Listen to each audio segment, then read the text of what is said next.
Escrito de David Franklin Noble. La religión de la tecnología.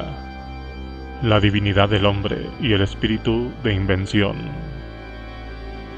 Primera parte. Tecnología y trascendencia. Capítulo 3. Visiones del paraíso.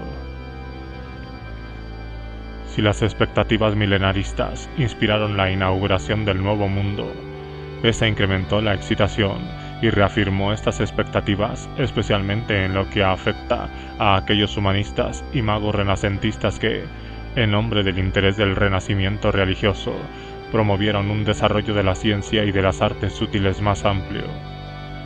Los nuevos hombres espirituales del siglo XV y XVI, herederos del mileniarismo medieval y precursores de la Reforma, vieron en el estudio de la naturaleza y en la recuperación de las tradiciones antiguas sobre el mundo natural el medio de reavivar la verdadera luz de los inicios de la cristiandad. De esta forma, los grandes pensadores humanistas Marsilio Ficino y Pico della Mirandola trabajaron para desenterrar los secretos perdidos de la filosofía natural hermética y de las artes ocultas, según el abad agustiniano Joaquinita Egidio de Viterbo, mensajero de la divina providencia enviado para mostrar la tecnología mística en todo lugar concurrido por nuestras instituciones santas y de las que fue su precursor. Ambos hombres estudiaron detenidamente los pronósticos ocultos y trataron de contrarrestarlos con la profecía bíblica. Pico era un admirador del gran profeta florentino Savonarola, un discípulo de Joaquín de Fiore. Los alquimistas e iluminados del Renacimiento que siguieron la estela de estos pioneros humanistas continuaron su obra extraordinaria con el mismo espíritu. Cornelio Agripa, por ejemplo, se inspiró en el comentario joaquinita e identificó a Joaquín como un ejemplo de alguien que había logrado el conocimiento profético a partir del significado oculto de los números. Agripa escribió: debido a la oscuridad causada por el pecado de Adán, la mente humana no podrá conocer la verdadera naturaleza de Dios a través de la razón, sino únicamente a través de la revelación esotérica. Considerando el conocimiento de las artes sutiles, Agripa se hacía eco de los entonces convencionales temas monásticos medievales sobre la dotación divina de Adán y la posibilidad de devolver a la humanidad su dominio original y justo. Era precisamente este poder sobre la naturaleza lo que Adán había perdido con su pecado original, pero que el alma purificada, el mago, ahora puede recuperar. Una vez el alma haya conseguido la iluminación, regresa a algo parecido a la condición anterior a la caída de Adán, cuando el sello de Dios estaba en ella y todas las criaturas temían y reverenciaban al hombre. El legado medieval también inspiró al alquimista legendario Paracelso, fundador de la farmacología, ciencia médica práctica. Paracelso estaba inmerso en el espíritu escatológico de sus tiempos y entabló una amistad espiritual con otros milenaristas. Al igual que estos, pronosticó el amanecer de la edad joaquinita del Espíritu Santo en la que nada permanecería oculto y en la que las artes y las ciencias lograrían su perfección más grande. Para él, el alquimista pertenecía a la vanguardia espiritual como alguien que lleva las cosas a su perfección. Paracelso escribió: la naturaleza humana es diferente del resto de la naturaleza animal. Está dotada con artes divinas. En consecuencia, se nos llama justamente dioses e hijos del Ser Supremo, porque la luz de la naturaleza está en nosotros y esta luz es Dios. Explicó: cada oficio tiene dos mitades. Por una parte existe el conocimiento que aprendemos de los hombres, por otra, el conocimiento que aprendemos del Espíritu Santo. De este modo, exhortó a sus compañeros a estudiar sin respiro, que el arte podría hacerse perfecto en vosotros.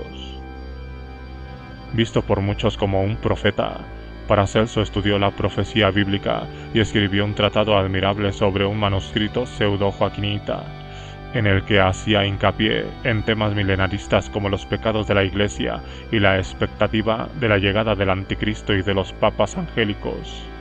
También escribió su propio libro de profecías, Pronosticato, que termina con la imagen edénica del hombre reclinado a sus anchas en un árbol con el sol de la divinidad resplandeciendo sobre él.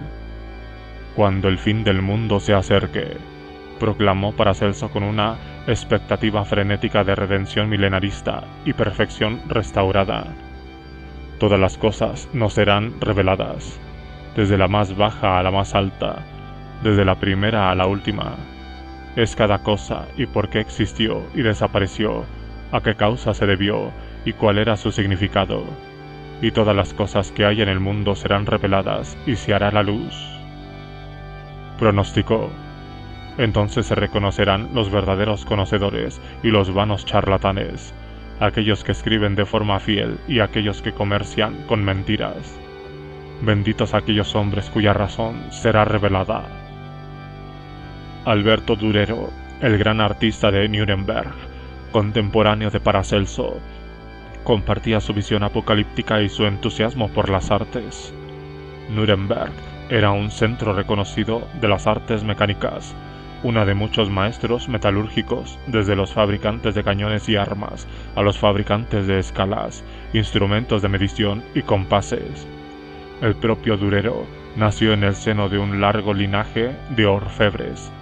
Bajo la tutela de su padre, se convirtió en un artesano de gran talento y posteriormente llenó sus obras maestras, como Melancolia, con herramientas de estos oficios. A lo largo de su vida, estudió las artes y los secretos de la naturaleza y luchó por elevar la posición de los artesanos y de los artistas. Sin embargo, al igual que Paracelso, la expectativa religiosa era la esencia de Durero, como ha escrito uno de sus biógrafos. Si miramos detenidamente en las profundidades del alma de Durero, encontramos que el elemento más noble y esencial de su carácter era el impulso religioso. El impulso religioso es lo que unifica el ser de Durero, desde el que se desarrolló su genio. Para Durero, su taller era un monasterio, el campo en el que se libraba la batalla de su alma luchadora y atormentada. Siguiendo a Ficino, creía que el arte viene de la inspiración divina y consideraba su actividad artística como una llamada al servicio de Dios. Durero creía fervientemente en la astrología y la profecía. Su vena apocalíptica reflejaba el interés renovado del milenarismo popular, cuyo centro era entonces Bohemia, así como las primeras manifestaciones de la Reforma. Durero fue católico durante toda su vida, sin embargo, tenía esperanzas de una reforma en la Iglesia y siguió la carrera de Lutero, por el que sentía gran simpatía.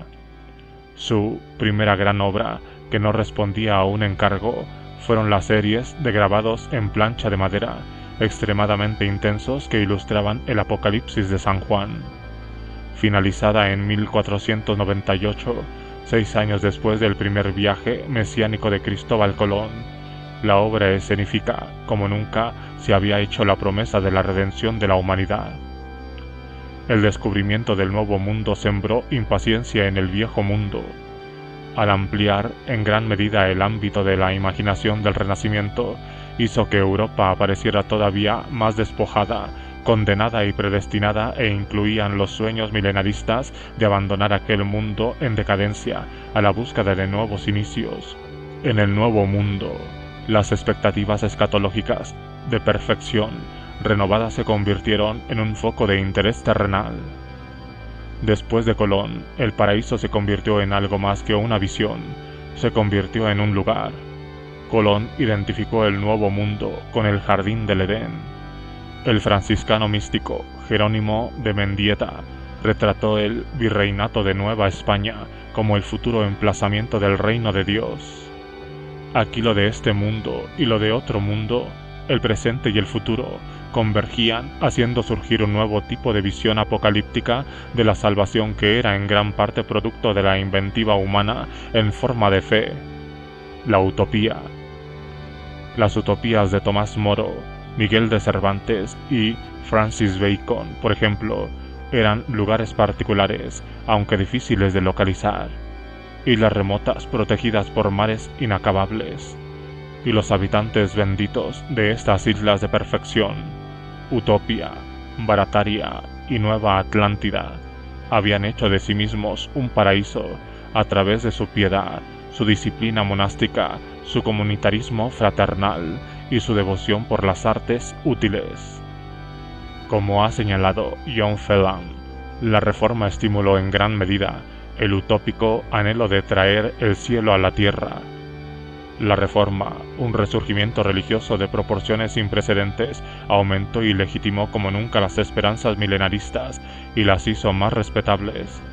Solo en este momento los escritos milenaristas del siglo II de Irineo de Lyon, condenados hasta el momento, fueron recuperados e incluidos entre sus obras.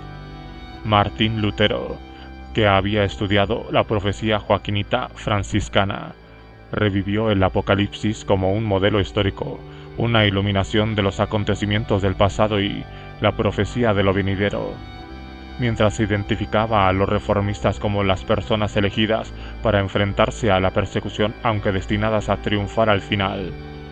En el siglo XIV, John Wycliffe identificó el papado con el anticristo, y en el siglo XV el fraile Cambridge John Bale situó la identificación del anticristo con el papado en un esquema histórico influido por Joaquín y basado en el Apocalipsis.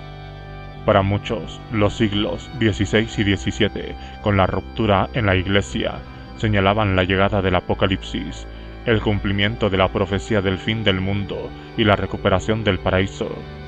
El énfasis puesto por los reformistas en la interpretación literal de las Escrituras, junto con el desarrollo y la propagación de la tecnología de la imprenta, hizo que los libros proféticos de la Biblia y por consiguiente la especulación apocalíptica fueran más accesibles.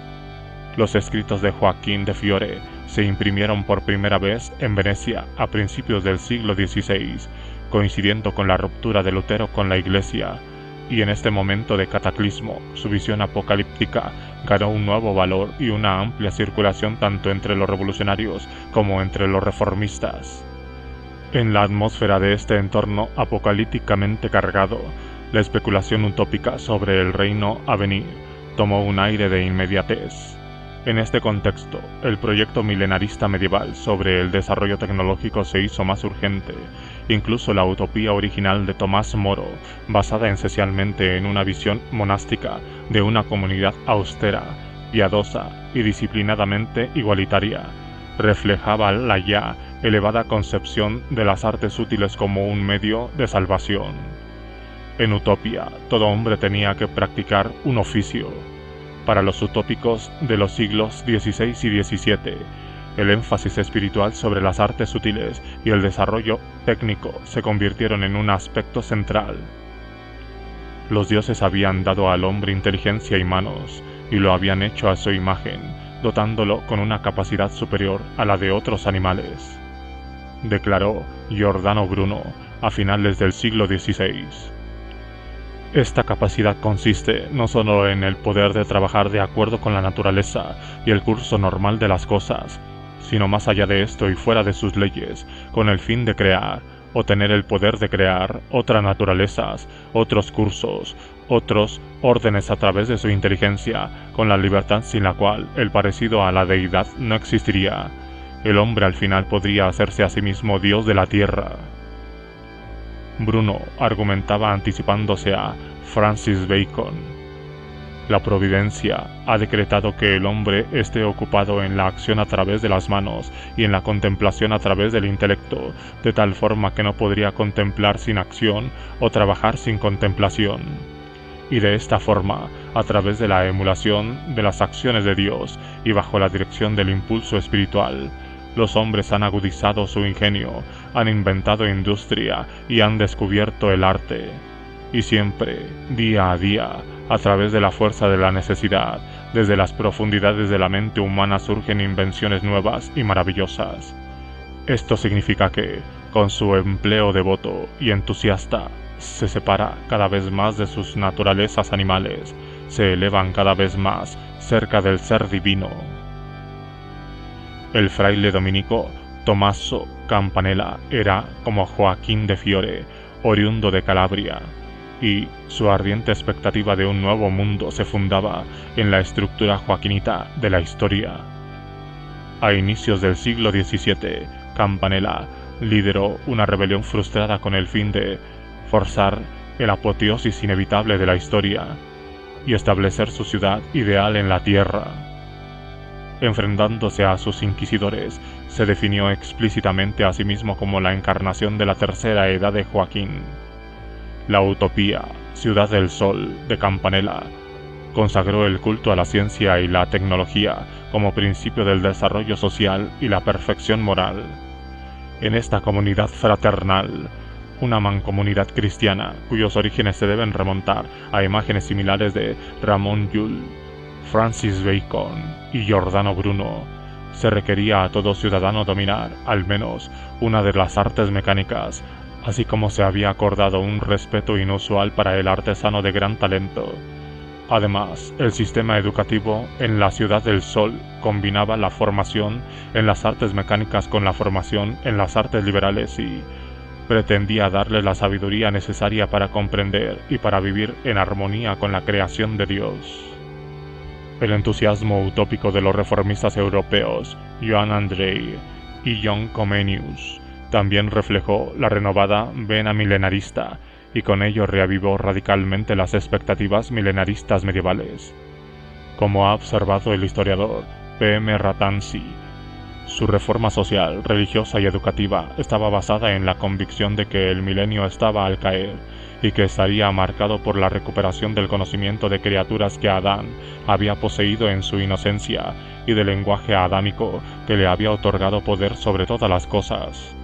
En la visión de esta última generación de soñadores empedernidos, como aquella de sus antecesores medievales, el objetivo de la ciencia y de las artes era la resurrección del lenguaje primero de la humanidad, compartido con Dios al principio y perdido en la caída. Andreae había estudiado las profecías de Joaquín de Fiore, además de las de Paracelso y otros iluminados, y creía de forma ardiente que el milenio, y en consecuencia la profetizada restauración de la perfección, era algo inminente, y que el desarrollo de la ciencia y de las artes era una preparación esencial para ello. En la utopía de Andreae, Cristianópolis, sus 400 habitantes debían practicar las artes mecánicas de forma asidua. Haciéndose eco de la figura de Erigena, explicaba: todos estos oficios no siempre se hacen porque la necesidad así lo dicte, sino con el fin de que el alma humana pueda tener algún medio a través de la cual ella y las almas altas prerrogativas de la mente puedan desplegarse a través de las clases diferentes de maquinaria, o para que, en su lugar, la pequeña chispa de divinidad que permanece en nosotros pueda brillar en cualquier material ofrecido. Andreae argumentaba: ahí está la gran necesidad de que volvamos tan pronto como sea posible y limpiemos el polvo de la tierra. La práctica de las artes útiles, entre otras actividades, permitía a los hombres volver a sí mismos en sus esfuerzos de reforma educativa. Comenius, obispo milenarista de Moravia, pronunció la enseñanza de las artes para fines esencialmente espirituales e igualmente exaltados. El utopismo continental de Comenius y Andreae logró su expresión más completa y más influyente en los manifiestos milenaristas de la misteriosa hermandad de los Rosacruces, que probablemente fueron escritos por Andreae.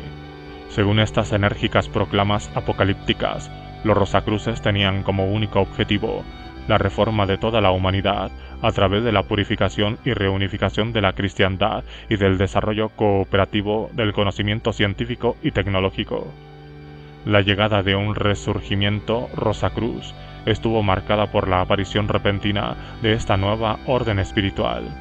Su aprendizaje superó al de los jesuitas, quienes también se dedicaban al estudio de las ciencias y las artes. La nueva hermandad se autoconsideraba la última encarnación del Viri Spirituales Joaquinita, la nueva voz de un nuevo sol naciente, determinado y destinado a traer una tercera reforma de la religión. Sus manifestos enérgicos y alarmantes, la Confessio y la Fama Fraternatis, que el propio autor describió en los términos del libro de la Revelación como nuestro anuncio, tuvieron de hecho una influencia profunda y duradera sobre la imaginación de la Europa moderna. Los manifiestos afirmaban el desarrollo del conocimiento útil de una manera que reflejaba por igual las tradiciones milenaristas y las monásticas. Lo aprendido en el Renacimiento, según los Rosacruces, señalaban el inicio de una nueva era de la Ilustración, anticipada al milenio, que constituía al mismo tiempo una recuperación de los poderes divinos de Adán. Los Rosacruces se veían a sí mismos como la encarnación y la vanguardia de esta gran época de iluminación divina. Fama Fraternatis proclamaba que Dios había educado a los hombres imbuidos de una gran sabiduría que podría en parte renovar y reducir todas las artes, en nuestra era mancilladas e imperfectas, a la perfección. De esta forma, finalmente, el hombre podría comprender su propia nobleza y valor.